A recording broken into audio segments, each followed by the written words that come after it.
இங்க ஒருத்தர் பணக்கார பெண்ணை கல்யாணம் பண்றாரு. இவங்க ஹாப்பியா லைஃபை ரன் பண்றாங்க. ஒரு நாள் புதுசா ஒரு பொண்ணை பாக்குறாரு. அப்புறம் இவர் ஏற்கனவே திருமணம் பண்ணதை மறைச்சிட்டு அந்த பெண்ணோட பழகி அந்த பெண்ணை காதலிக்கவும் செய்றாரு.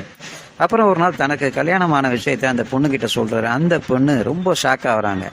நீ என்னை ஏமாத்திட்ட அப்படின்னு சொல்லி அவரை வெறுத்து ஒதுக்குறாங்க. ஆனா இந்த பெண்ணோட பழக்கம் இல்லாம இவரால் இருக்கவே முடியல.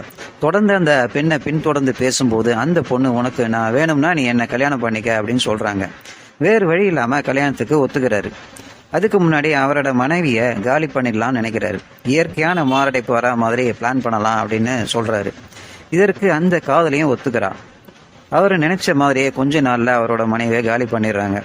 போலீஸும் நம்புற மாதிரி செட் பண்ணிடுறாங்க. இப்போ இனிமே காதலியோட ஜாலியா வாழலாம் அப்படின்னு நினைக்கும் போது திடீர்னு போலீஸ் கிட்ட இருந்து ஒரு ஃபோன் கால் வருது. அதுல உங்க மனைவியோட பாடி மிஸ்ஸிங் அப்படின்னு சொல்றாங்க. அப்புறம் அங்க போய் பாக்குறாரு. அங்க போலீஸ் அதிகாரிகள் கேட்கிற கேள்விகள்ல அவர்களது கிடுக்கி பிடி விசாரணையில கடைசியா கொலை பண்ண உண்மையை ஒத்துக்கிறாரு.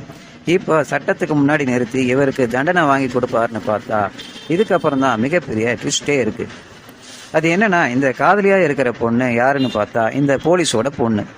இவங்களோட பிளாஷ்பேக் கதையில ஒரு நாள் இந்த போலீஸ், இவரது மனைவி, இவர்களது ஒரே மகள் எல்லாரும் சந்தோஷமா ஒரு கார்ல போயிட்டு இருக்கும்போது எதிர்பாராத விதமா எதிரில இருந்து வந்த ஒரு கார் இவங்க கார் மேல வேகமா மோதி ஆக்சிடென்ட் ஆயிருக்கு.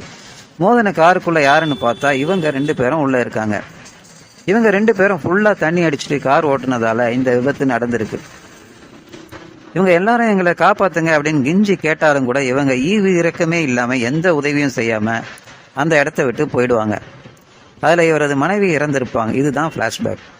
இப்போ இந்த சின்ன குழந்தை பெரிய பொண்ணா மாறின பிறகு தனது அம்மாவை கொண்டவங்களை பதிலுக்கு கொல்லணும்னு முடிவு பண்றாங்க.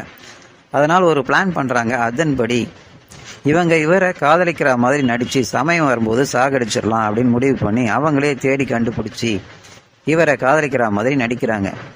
இந்த லேடியை இவரது கணவனே ஆல்ரெடி கொலை பண்ணதால அடுத்த டார்கெட் இவரை சாகடிக்கணும். கடைசியா இவரையும் சாகடிச்சிடறாங்க.